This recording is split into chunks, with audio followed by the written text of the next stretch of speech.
I took my kids and ran from my husband's family. Chaos ensued and you won't believe what happened next. You ever sit through a family dinner and realize you're basically a background character in a horror comedy starring your own in-laws? Yeah, that was last night. Okay, so let's set the scene. Family dinners at my house are like surviving a low-budget reality show where I'm both the contestant and the unpaid intern. My husband, Kieran, swears it's good for the kids. Sure. 2 kids under 10, a mom just trying to survive, and a pair of old-school in-laws who think subtlety is a kind of witchcraft. Kieran's dad, William, is the kind of man who genuinely believes women should be grateful just for being tolerated. His mom, Alexa, is the type who fixes your hair mid-sentence or makes passive-aggressive remarks like, "Oh, you're wearing that," and smiles so sweetly you want to throw your wine glass at her face. So last night, I made a pasta bake. Not fancy. Not Michelin star. Just pasta, some veggies, cheese, baked, done. The kids were excited. I had survived 3 calls about lost homework, 1 meltdown over a missing water bottle, and I was ready for a chill Thursday. Wrong. From the second they walked in, William was on one of his patented moods. Sniffing, huffing, acting like I personally insulted the universe. Kids giggled nervously. That only made it worse. He poked at my pasta.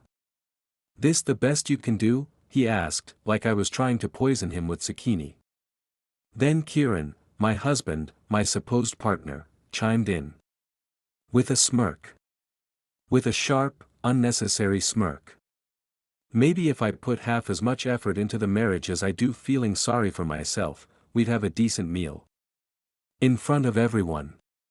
In front of the kids. Alexa pours herself more wine and scrolls like a bored soap opera extra. Kids go quiet. I just sit there. I'm a decorative plate at this point. Then William attacks again. My job is cute, but I should focus on the home because real women apparently do. My leggings aren't real pants. My generation is soft. If I'd been in his house, I'd have been sent packing. Kieran laughs. Laughs. Like this is normal. Like he's the comedic relief in the horror show that is my life. I tried standing up for myself. I tried, like a sane human. Kieran cuts me off. Alexa watches the wall like it's about to solve the argument for me. I take the kids out of the room with excuses about homework, I scroll Instagram for survival, text my sister, kill me, and just exist. Dinner ends. I lock myself in my room. TikTok scrolls like tiny therapy. Kieran comes in, wordless, smug, goes to bed. I lie there thinking, I can't just keep letting this happen. I'm not the person who smiles through public humiliation anymore. Not today.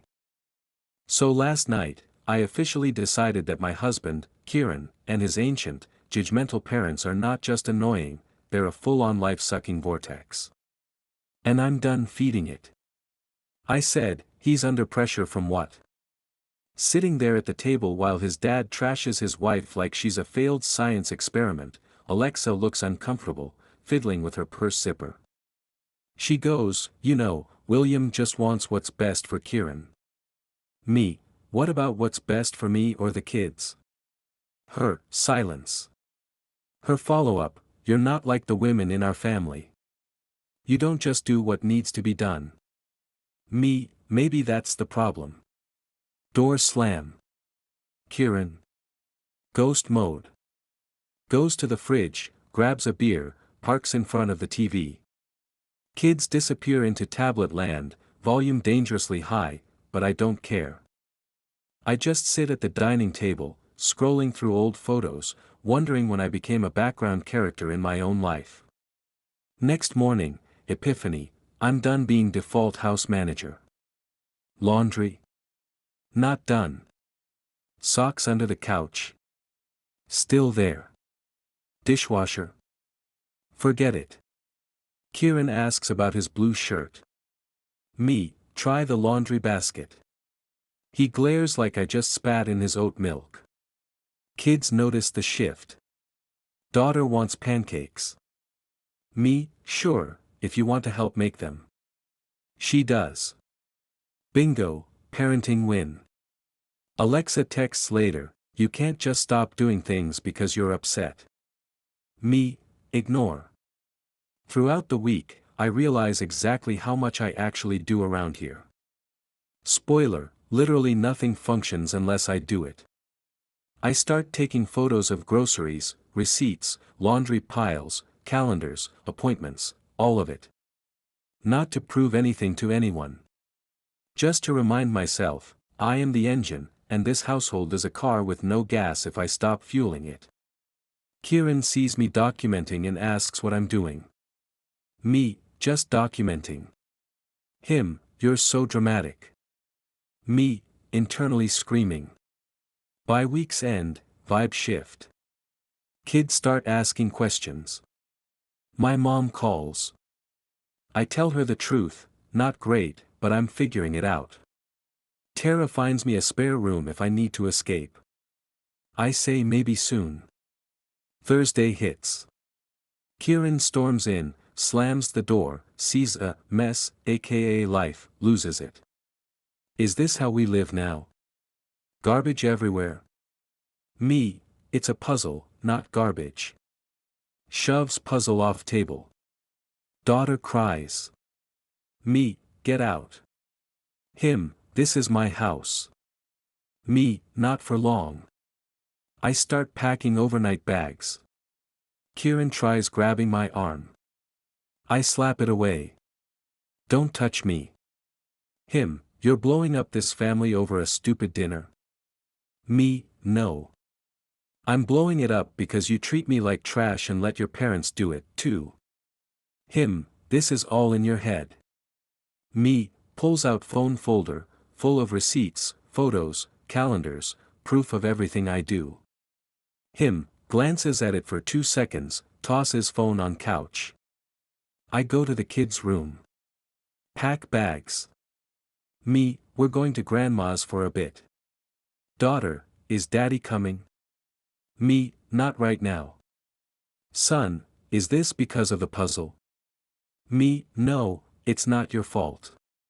And just like that, for the first time in months, I feel like I'm actually steering the ship instead of being the life raft holding a sinking Titanic together.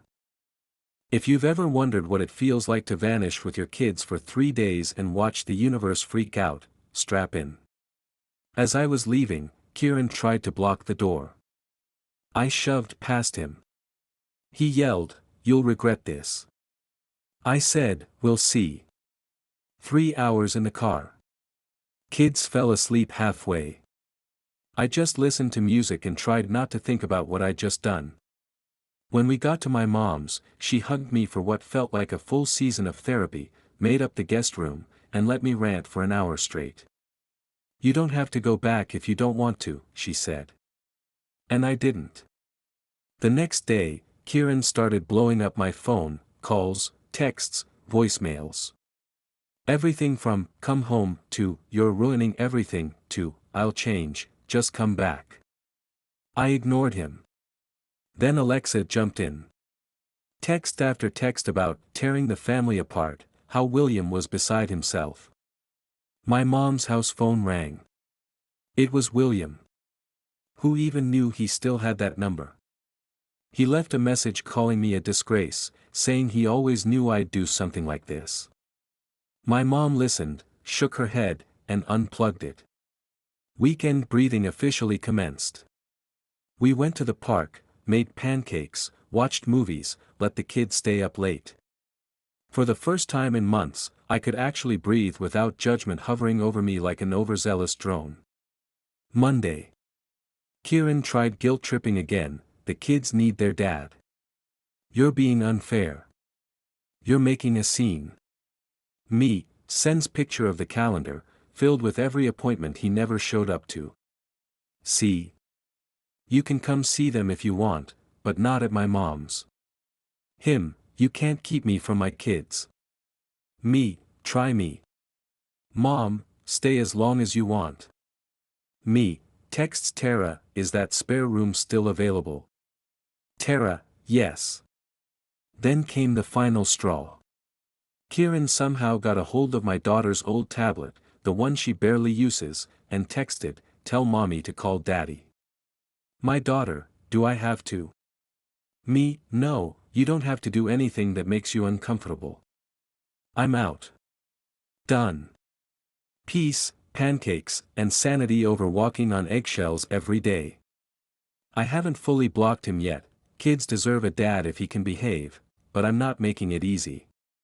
Maybe next time he laughs at me in front of his dad, he'll remember the cold, empty house and the pizza boxes left in rebellion. Maybe not. IDC, I'm finally done. The aftermath. Phones, emails, DMs, you name it. Everyone suddenly had a say. Everyone became a marriage expert. Suddenly, I was a criminal for wanting pancakes at my mom's instead of getting screamed at over a pasta bake. Gail's creativity in this chaos? Impressive, but exhausting. Not going back. Since the move, my mom's place, small and cozy, mismatched mugs, fridge full of leftovers, Wi-Fi slower than my patience. Childhood favorites for dinner, even weird potato salad my kids love now. For the first time in forever, I slept all the way through the night. Kids thriving. Daughter watering plants like a tiny green thumb. Son obsessed with grandma's old puzzles.